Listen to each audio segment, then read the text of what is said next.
एक बार चीन के एक हिस्से में बहुत बड़ा मठ था, जहां पर लगभग 500 से ज्यादा भिक्षु रहते थे। वो सभी अपने गुरु के मार्गदर्शन में खुद को जानने का अभ्यास कर रहे थे। एक दिन एक लड़का उस मठ में शिष्य बनने के लिए आया। उसने गुरु से कहा, है गुरुवर, मैं खुद को जानना चाहता हूं। मैं सच की तलाश कर रहा हूं। मैं पता लगाना चाहता हूं कि सच क्या है। गुरु ने उसकी ओर देखा और कहा कि अगर तुम सच जानना चाहते हो तो तुम्हें अपना पूरा जीवन दांव पर लगाना होगा। सच को जानने में तुम्हारा पूरा जीवन लग सकता है, फिर भी इस बात की गारंटी नहीं है कि तुम्हें इस जीवन काल में सच का पता लग जाए या नहीं। क्या तुम इसके लिए तैयार हो? शिष्य ने कहा, है गुरुदेव, मैं यहां पीछे मुड़ने के लिए नहीं आया हूं, मैं इसके लिए तैयार हूं। गुरु ने कहा, अगर ऐसा है तो तुम एक काम करो। इस मठ में 500 भिक्षु है, तुम उनके लिए चावल कूटने का काम करो। बस सुबह से शाम तक चावल कूटने का ही काम करो, और जब तुम थक जाओ तो सोने चले जाओ। फिर अगली सुबह उठकर चावल को कूटना शुरू कर दो। इसके अलावा कुछ और मत करना, किसी और चीज के बारे में मत सोचना। बस इस रास्ते पर चलते रहना और दोबारा मेरे पास मत आना। जरूरत पड़ने पर मैं खुद तुम्हारे पास आऊंगा। उस लड़के ने गुरु के आदेश का पालन करते हुए चावल कूटना शुरू कर दिया। उस मठ में 500 शिष्य थे। उन सभी को समय समय पर भोजन की आवश्यकता पड़ती थी, इसीलिए वह बहुत जल्दी उठ जाता था और रात को देर तक चावल कूटता रहता था। जब वह थक जाता तो उसी कमरे में सो जाता था जहां वो चावल कूटता था। वो किसी से बात नहीं करता था और न ही कोई उससे बात करने के लिए उसके पास आता था। कुछ महीनों तक चावल कूटते हुए उसके मन में पुराने विचार आते रहे, लेकिन उन विचारों को कोई नया विषय नहीं मिला, तो वह अपने आप ही मिट गए।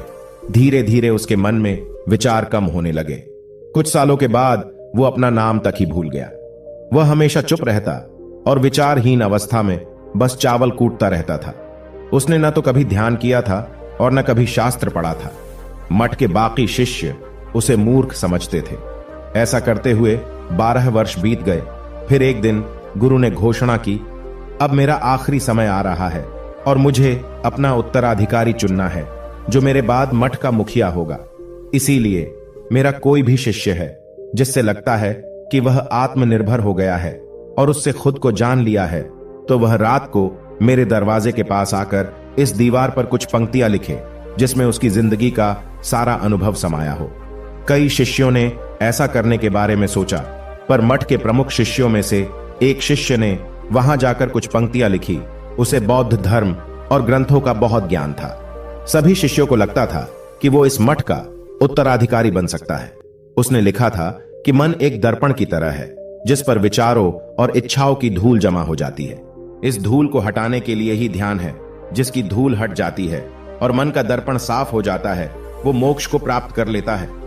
अगली सुबह जब गुरु उठे और उन्होंने इन पंक्तियों को देखा और उन्होंने कहा कि किस बेवकूफ ने यह सब कचरा मेरी दीवार पर लिखा है। वो शिष्य जिसने यह लिखा था वो चुप रहा। हालांकि उसने जो पंक्तियां लिखी थी वो ज्ञान से भरी थी, लेकिन यह सब किताबी ज्ञान था। वो शिष्य बहुत चालाक था। उसने पंक्तियां लिखी, पर उसने नीचे अपने हस्ताक्षर नहीं किए, क्योंकि वो स्वयं इसके बारे में निश्चित नहीं था कि यह सही है या नहीं, क्योंकि वह आत्म साक्षात्कार नहीं हुआ था। गुरु ने पंक्तियों को पूरी तरह से खारिज कर दिया। ये देखकर सभी हैरान रह गए। यह घटना पूरे मठ में चर्चा का विषय बन गई। इस विषय पर बात करते हुए 2 शिष्य उस शिष्य के पास से गुजरे जो 12 साल पहले यहां आया था और दिन रात चावल कूटता रहता था। दोनों की चर्चा सुनकर वह धीरे से हंस पड़ा। दोनों शिष्य ने उसे पूछा कि तुम क्यों हंस रहे हो? दोनों शिष्य की नजर में यह चावल कूटने वाला तुच्छ भिक्षु ही था। किसी ने उसे न तो कभी ध्यान करते हुए देखा था, न ही कभी शास्त्र पढ़ते हुए। हर कोई उसे मूर्ख समझता था जो बस चावल को ही जानता था। उस मठ में बहुत बड़े बड़े विद्वान थे, लेकिन उस चावल कूटने वाले को किसी से कोई मतलब नहीं था।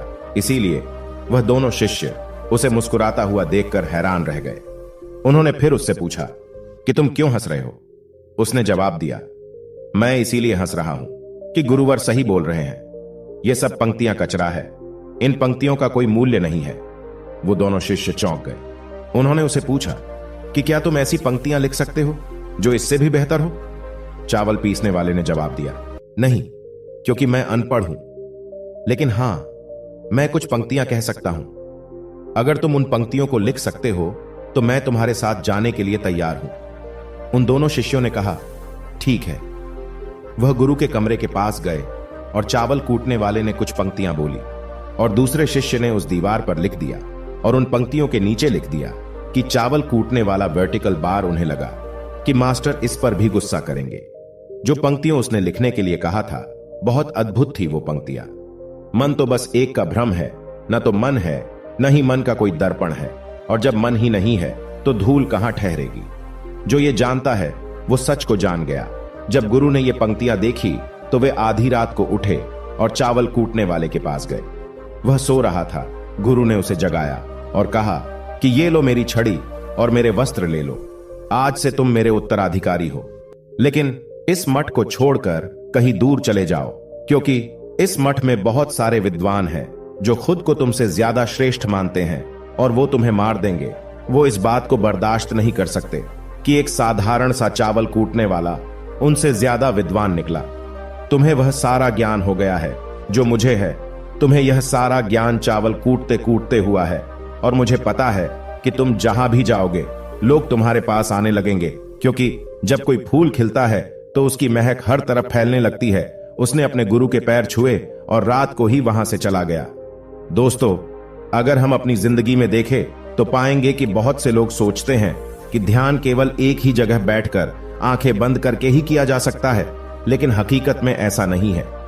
ध्यान तो चलते चलते भी किया जा सकता है, अपना कुछ काम करते हुए भी ध्यान किया जा सकता है।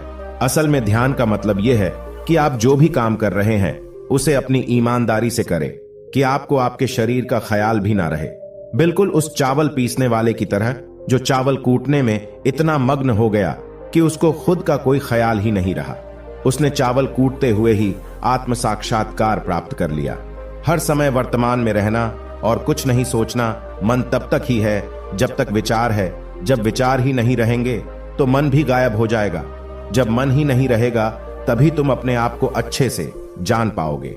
असल में हमें अपने वास्तविक रूप को जानने के लिए कोई अन्य साधना करने की आवश्यकता नहीं है। हम जो कुछ भी कर रहे हैं बस उसमें हमें पूरी तरह से खो जाने की जरूरत है। अपने काम में इस कदर से लीन हो जाओ कि आपका काम भी ध्यान बन जाए। सुनते रहिए। धन्यवाद।